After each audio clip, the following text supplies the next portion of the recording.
नमस्कार, माझं नाव दीपक मांजरेकर. मी गिरी येथील रहिवासी. मी गिरी येथीलच रहिवासी आहे. माझं गाव पण इथंच आहे आणि मी धोंड पण म्हणजे जे आता सोहळेचे आहेत आम्ही जे व्रत घेऊन आता आलो आहे. मी व्रत पण इथंच आम्ही गिरी गावातच आहे. म्हणजे आम्ही मंडप टाकून मंडपात व्रत करतो.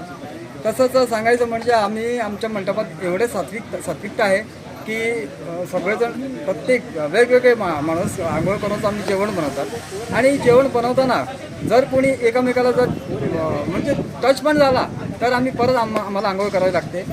कारण तसं आम्ही एवढी आमची सात्विकता आहे. आणि अशीच माझ्या मते की ही सात्विकता अशीच प्रत्येकाने पाळावी, प्रत्येकाने समजून घ्यावे. आणि जेवढी आपण सात्विकता पाळतो तेवढंच आपल्यालाच ते बरं. तसंच सांगायला आणखी एक गोष्ट सांगायला इच्छित करतो की ही जी धोंडांची जत्रा जी आहे, ही लहराची जत्रा म्हणजे ती धोंडाची जत्रा पहिल्या दिवशी म्हणजे उद्या 2 तारीखला ही जत्रा फक्त धोंडासाठी असते. या जत्रेमध्ये प्रत्येक फॅमिलीनं मिक्सअप होऊन तिथे गर्दी न करता दुसऱ्या दिवशी म्हणजे जत्रेच्या दुसऱ्या दिवशी प्रत्येक भाविक येऊ शकतात, फॅमिली येऊ शकतात. पण जी धोंडासाठीची जत्रा असते ना ते त्या दिवशी माझ्या मते तरी त्या दिवशी धोंडानीच जत्रा करावी. आणि फॅमिलीनं थोडं नाही तर एक काहीतरी दुसऱ्या ठिकाणी जाऊन राहावे. पण ती जी एरिया असते म्हणजे मंदिरहून होमखंड तसंच तळीपाशी हा जो रस्ता आहे एवढा रस्ता लहान आहे ते. आणि जेणेकरून ते दोन्ही बाजूला ते स्टॉल्स लागतात तेव्हा त्या जत्रेला न फिरता पण म्हणजे पाहिजे तसं फिरता येत नाही, एवढी गर्दी होते.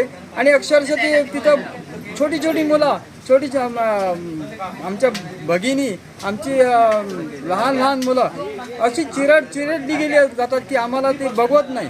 म्हणून एकच विनंती करतो की प्रत्येकाने आपापल्या लहान मुलांना एका बाजूला घेऊन राहावे. तशीच प्रत्येक आमच्या भगिनीने आई माताने एका बाजूने राहून बघावे. नाहीतर दुसऱ्या दिवशी जत्रेचा आनंद घ्यावा. पण त्या दिवशी गर्दीत शक्यतो मिक्स होता कामा नये. कारण ती त्यांची जी चेंगरी होते ना ती बघवत नाही हो.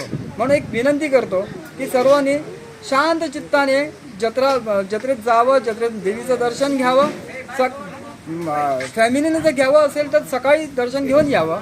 पण संध्याकाळी 6च्या नंतर फक्त धोंडाची जत्रा असते. ते धोंडालाच तिथं अशी गर्दी करू नये आणि शक्यतो चांगल्या रीतीने जत्रा पार पाडावी.